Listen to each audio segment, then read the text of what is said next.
पीले दांत वाली बहू। रंजना कभी ब्रश नहीं करती थी। उसे कितनी बार उसके माँ बाप ने डांटा, लेकिन उसका कोई असर उस पर होता ही नहीं था, जिस कारण से उसके दांत पीले पीले हो जाते हैं। शादी के बाद।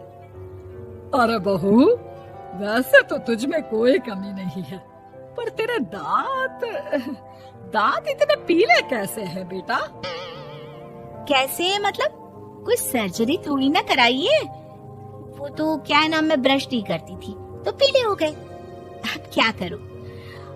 आप कहें तो लाल करवा लूं या फिर काले? यार ये क्या है, क्यों माँ से लड़ रही हो? लड़ रही हूँ? अरे मैं लड़ रही हूँ या ये बोल रही है कि दांत पीले हैं, पीले। अरे तपस्या थोड़ी ना की है इन्हें पीले करने के लिए। बकायदा ब्रश नहीं किया है 20 साल तक, तब जाकर। छी, कैसी बात कर रही हो? ये उस वक्त तो पीले नहीं थे जब हम लोग तुम्हें देखने आए थे। अरे तब साफ करवा लिया होगा डेंटिस्ट के पास जाकर। अब देखो कैसे पीले पीले लग रहे हैं। रंजना सास की तरफ गुस्से से देखती है। फिर शुरू हो गई पीले पीले पीले। अरे पीले तो तब भी थे जब मेरे हाथ का रसगुल्ला उड़ा उड़ा कर खा रही थी और बोल रही थी, लड़की नहीं गुणों का खजाना दे रहे भाई साहब। खैर, अब वो लोग करते भी तो क्या करते, पीले दांत वाली बहू पल्ले पड़ी थी तो झेलना तो था ही। एक दिन कीर्तन में रंजना गाना गा रही थी। अरे कमला बहन, माँ का द्वार है, यहाँ तो सब शुद्ध होकर आते हैं, फिर अपनी बहू को ब्रश भी नहीं करवाती तुम। दूर से पीले पीले दांत भक्ति में बाधा उत्पन्न कर रहे हैं। अरे कोई 2 साल के बच्चे थोड़ी ना लेकर आई हूँ मैं बहू बनाकर। अच्छी खासी लड़की है, अरे कैसे करवाऊं ब्रश? ये तो उसे खुद करना चाहिए ना। अब माँ बाप तो इसके जैसे तैसे निपटा दिए, ये नहीं सोचा कि सास कैसे संभालेगी। सास बहू को लेकर घर आ जाती है, लेकिन सोच लेती है कि अब इसे लेकर कहीं नहीं जाएगी। अगले रोज बहू कहती है, अरे क्या हो गया, मंदिर नहीं जाना क्या? कीर्तन का वक्त हो रहा है। मेरी मधुर वाणी से कान्हा जी जागते हैं और सोते हैं। आप तो जानती है ना उनकी भक्ति में कितना मन लगता है मेरा। वो क्या है ना, तबीयत ठीक नहीं लग रही है मेरी, आराम करूंगी मैं। तबीयत ठीक नहीं लग रही? अभी तो मिथुन के गाने पर नाच रही थी आप, और अब बोल रही है कि तबीयत ठीक नहीं लग रही। अरे भक्ति में मन लगा लो सासू माँ, ऊपर जाना है, क्या मुंह दिखाओगी आप? हाँ? सास को बहू की बात पर गुस्सा आ जाता है। मैं क्या मुंह दिखाऊंगी, इसकी चिंता तो ना कर, समझी? अपने मुंह की चिंता कर, जो ये पीले पीले दांत लेकर हर जगह पहुंच जाती है। पता है लोग कितना मजाक बनाते हैं। ना जी ना, मैं नहीं जाना कहीं तेरे साथ। तो ये बात है, कोई ना, मत जाओ, मैं अपने कमरे में ही बैठकर भक्ति कर लूंगी। ऊपर वाला दांत थोड़ी ना देखता है, मन देखता है, भावना देखता है। और अरे बस बस, तू सब कुछ दिखा, बस ये सफेद चमकदार दांत ना दिखाना किसी को, है? जा यहाँ से। बहू को सास की बात का कोई फर्क नहीं पड़ता, वो तो जैसी थी वैसी ही रह जाती है। सुबह नहाकर किचन में खाना बनाना, फिर खाना खाना, कीर्तन भजन करना और सो जाना। एक दिन, माँ जी मैं सहेली के घर जा रही हूँ, शाम को लेट आऊंगी। हाँ हाँ तो जाना, मैंने कौन सा तेरी आरती करनी है घर पर बैठकर। रंजना सहेली के घर जाती है, जहाँ वो पार्टी में जाने की तैयारी कर रही होती है। अरे शिखा, कहाँ जाने की तैयारी कर रही है? मैं गलत वक्त पर आ गई क्या? अरे नहीं यार, उल्टा सही वक्त पर आ गया।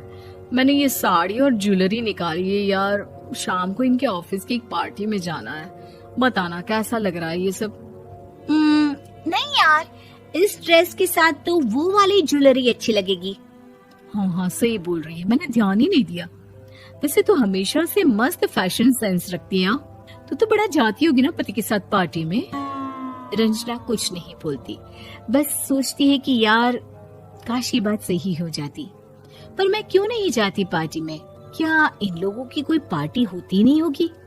रंजना घर आती है और रात में पति से सवाल करती है, एक बात बताइए, आप मुझे किसी पार्टी में क्यों नहीं ले जाते? क्या आपके यहाँ ऑफिस में पार्टी नहीं होती?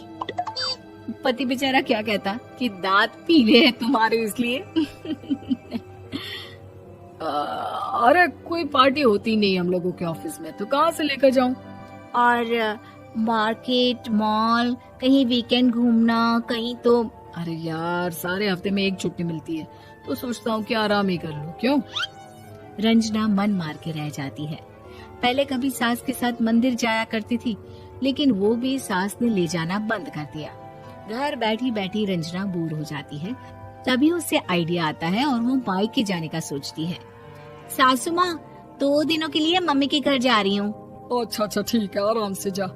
और हाँ, माँ से कुछ अच्छी आदत सीख कर आना कि कैसे शरीर के हर भाग की तरह दांतों की सफाई भी जरूरी होती है, समझी? शुरू हो गई ना आप। वो लोग आपकी तरह नहीं है कि छोटी छोटी बात का बतंगड़ बना दे। उन लोगों के लिए मैं मायने रखती हूँ, ना कि मेरे पीले पीले दांत। रंजना माँ को बिना बताए उन लोगों को सरप्राइज देती है, लेकिन जैसे ही वो दरवाजे पर पहुँचती है, अंदर देखती है कि घर वाले कहीं जा रहे होते हैं। अब माँ, काश रंजना दीदी के दांतों वाली प्रॉब्लम नहीं होती, तो वो भी हम लोगों के साथ चलती ना बुआ जी की बेटी की शादी में। हाँ बेटा, लेकिन अब उसे कौन समझाए कि उसको उसके पीले दांत नहीं दिखते, लेकिन उसके आसपास के लोगों को कितना एम्बैरेसिंग फील कराते हैं। मुझे तो कितनी बार उसके स्कूल की टीचर ने शिकायत की कि उसके साथ कोई लड़की बैठना भी नहीं चाहती, और ना ही कॉलेज में कोई उससे बात करना चाहता था। लेकिन पता नहीं क्यों उसे ये बात समझ में ही नहीं आती। कोई कमी नहीं है उस लड़की में, बस यही कि दांत पीले हैं।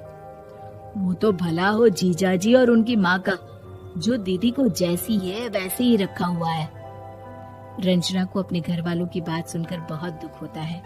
वो सोचती है कि वो क्या करे, लेकिन फिर वो सीधा डेंटिस्ट के पास जाती है, अपने दांत चमकाती है और कसम खाती है कि वो रोज ब्रश करेगी। अरे क्या हो गया? तुम तो 2 दिनों के लिए गई थी ना, पर कोई ना, अच्छा है, चलो आ गई तो। रंजना सास के सामने आकर खड़ी हो जाती है और पूरी स्माइल करती है, उसके चमकदार दांतों को दिखाती हुई।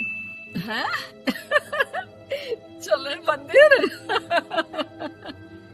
माँ, मुझे माफ कर दीजिए, मैंने आप लोगों को बहुत एम्बैरेसिंग फील करवाया।